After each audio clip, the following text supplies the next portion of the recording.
Now students, अब आज हम प्रॉब्लम डिस्कस कर रहे हैं कि the problem is that a small metal sphere of mass 500 gram is suspended bye a light string. एक स्फीयर है जो कि लटकाया गया है एक हल्की धागे से या तार से, यानी कि वेटलेस है, तार का अपना कोई वजन नहीं है।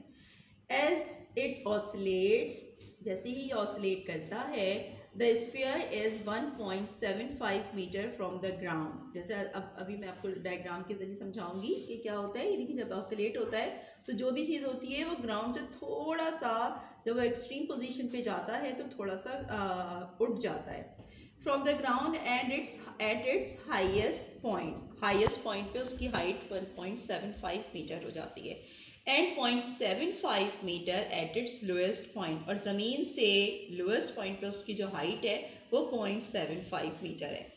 Find its maximum speed and momentum. आपको इसकी मैक्सिमम स्पीड और मोमेंटम फाइंड आउट करनी है।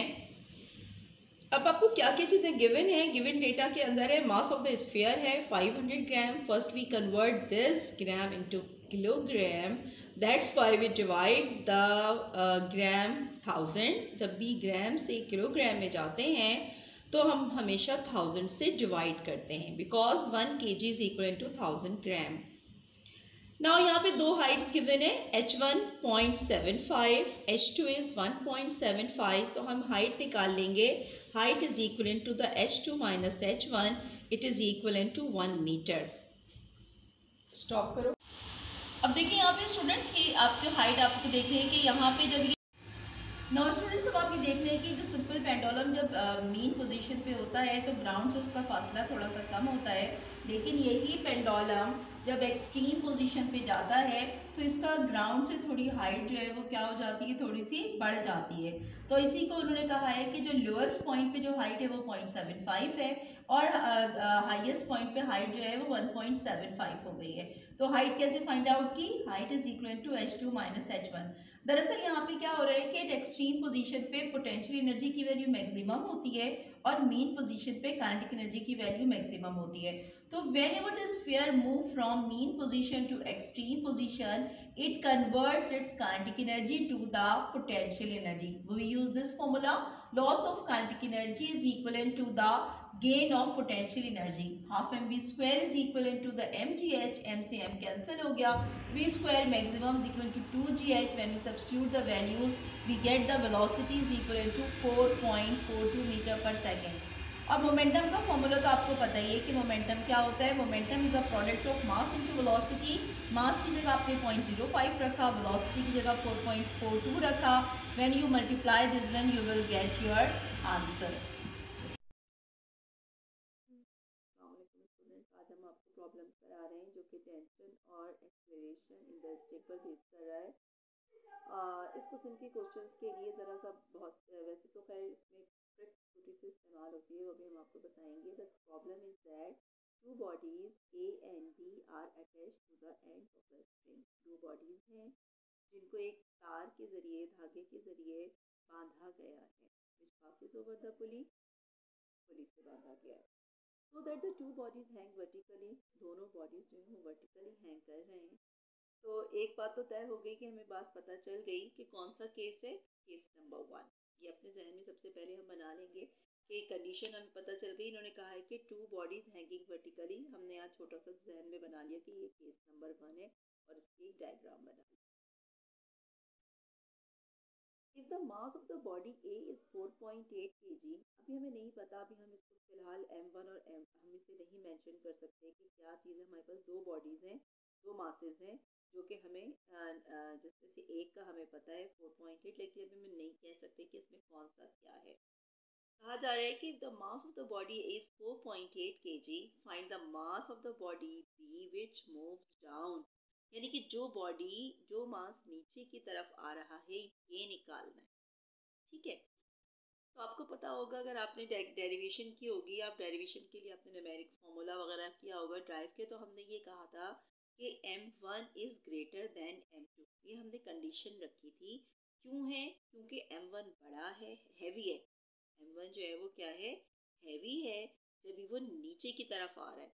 अगर आप किसी भी पुली से कोई चीज़ आप पास करती हैं तो जो ज़्यादा, जिसका वजन ज़्यादा होगा वो तेज़ी के साथ नीचे आने लगेगा।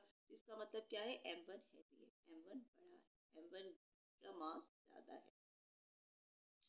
तो अब हमने यहाँ पे कह दिया कि वो क्या पूछ रहा है, वो पूछ रहा है कि उस बॉडी का मास मालूम करना है जो कि नीचे की तरफ आ रहा है। तो ये जो m1 को हमें मालूम करना हो गया, बात क्लियरिफिकेशन हो गई। और m2 जो है वो 4.8 kg है। आपको एक्सेलरेशन और टेंशन फाइंड आउट करना है। ये बात तो क्लियर हो गई। अब हम क्या करेंगे, हम फॉर्मूला लगाएंगे इसके लिए। सोल्यूशन की हम हेडिंग डालेंगे और यहाँ पे हम फॉर्मूला लगाएंगे। क्या होगा, ए का फॉर्मूला क्या होता है, a is equal to m1 minus m2 upon m1 plus m2 multiply by g. अच्छा, हमने ये क्यों लगाया, क्योंकि हमें दोनों चीज़ें फाइंड आउट करनी, हमें एक्सेलरेशन फाइंड आउट करना है ना, इसलिए हमने एक्सेलरेशन का फॉर्मूला लगाया। हमें क्या मालूम करना है, नहीं सॉरी, हमें बॉडी का मास मालूम करना है जो कि इस एक्सेलरेशन से मूव करता है। एक्सेलरेशन गिवन है, इसलिए हमने एक्सेलरेशन वाला फॉर्मूला लगाया। हमने टी वाला फॉर्मूला नहीं लगाया क्योंकि टी को हमें पता ही नहीं था। A is equal to m1 minus m2 upon m1 plus m2 multiply by g. आपने वैल्यू सब्स्टिट्यूट की, पॉइंट 2 यहाँ रखा। m1 तो हमें मालूम करना था, m2 हमें गिवन है 4.8 kg divided by m1 plus 4.8 multiply by 9.8। यहाँ बड़ा इंपॉर्टेंट हम ये कर रहे थे, हम ये क्रॉस मल्टीप्लाई कर रहे हैं। क्या कर रहे हैं हम, क्रॉस मल्टीप्लाई, यानी कि जो पॉइंट 2 है वो मल्टीप्लाई होगा m1 प्लस 4.8 से और m1 माइनस 4.8 मल्टीप्लाई हो जाएगा 9.8 से। ठीक है, यानी कि ये पूरी वैल्यू और ये इसकी वैल्यू, ये वाली पूरी वैल्यू इससे हो जाएगी और ये वाली पूरी वैल्यू इससे हो जाएगी। मल्टीप्लाई कर देते हैं हम इसे। 0.2 m1 plus 0.2 multiply by 4.8 is equal to 9.8 m1 minus 4.8 multiply by 9.8। हमें m1 चाहिए, हम m1 को एक तरफ कर लेंगे, यहाँ पे 0.2 में था, वहाँ जाके माइनस में हो जाएगा। और ये वाली वैल्यू 0.2 मल्टीप्लाई बाय 4.8, इसको हम सॉल्व करेंगे। हम यहाँ पे 0.2 मल्टीप्लाई बाय 4.8, ये माइनस में थी वैल्यू, तो ये हो जाएगी प्लस में 4.8 मल्टीप्लाई बाय 9.8 और ये हो जाएगा 9.8 m1 माइनस 0.2 m1। इसको हम इसमें से m1 कॉमन ले लेंगे, हमारे पास आ जाएगा 9.8 माइनस 0.2 और हम इसको सिंप्लीफाई करेंगे तो हमारे पास क्या आ जाएगा, हम देख लेते हैं अभी। अब जब हमने इसको सब कुछ सिंप्लीफाई कर लिया तो हमारे पास m1 की वैल्यू आ गई 5 kg। अब आप ये देख रही हैं कि ये 5 kg जो है वो ज़्यादा है और जो गिवन था m2 जो था 4.8 kg, ये क्या था, कम था। इसका मतलब ये कि चीज़ प्रूव हो गई कि हमारा आंसर जो है वो इससे ज़्यादा आना चाहिए था और हमारा आंसर सही आया है। Now the next question is that two bodies of masses 10.2 kg and 4.5 kg are attached to the two ends of the string. अब कहानी ये है कि दो बॉडीज हैं, उनको किसी स्ट्रिंग से अटैच किया गया है, which passes over a pulley in such a way that the body of mass 10.2 kg lies on a smooth horizontal surface. अब जैसे ये बात आपको कहेगी कि एक जो है, तो एक बॉडी जो है वो किसी स्मूथ टेबल पर रखी हुई है, तो फौरन ध्यान जाएगा कि ये केस 2 है। जल्दी से डायग्राम बना ली हमने। And the other body hang vertically. अच्छा, यहाँ पे भी जो हमने डेरिवेशन की थी उसके अंदर ऐसा ही था कि जो बॉडीज रखी हुई थी वो बॉडी जो थी वो m2 थी और जो बॉडी हैंगिंग पोजीशन में थी वो m3 थी, क्योंकि हमने जो फॉर्मूलाज जो ड्राइव किए हैं वो इसी कंडीशन में है, लिहाजा आप भी इसी चीज़ को फॉलो कीजिएगा। Find the acceleration of the bodies. आपको एक्सेलरेशन फाइंड आउट करना है कि दोनों बॉडीज किस एक्सेलरेशन से मूव कर रहे हैं और उसके साथ साथ इनके अंदर जो टेंशन है वो क्या है, and also the force which the surface exerts on the body of mass 10.2 kg। ये बात समझाने वाली है कि जो बॉडी है जो कि स्मूथ हॉरिजॉन्टल सरफेस पर इनिशियली रखी हुई है स्टेट ऑफ रेस्ट में, जब कोई ऑब्जेक्ट स्टेट ऑफ रेस्ट में होता है, ये आपके पास यहाँ पे है वेट डाउनवर्ड एक्शन एक्ट कर रहा है और सरफेस जो फोर्स लगाती है वो कहलाती है रिएक्शन फोर्स। ये दोनों फोर्सेस आपस में एक दूसरे की इक्वल होती हैं।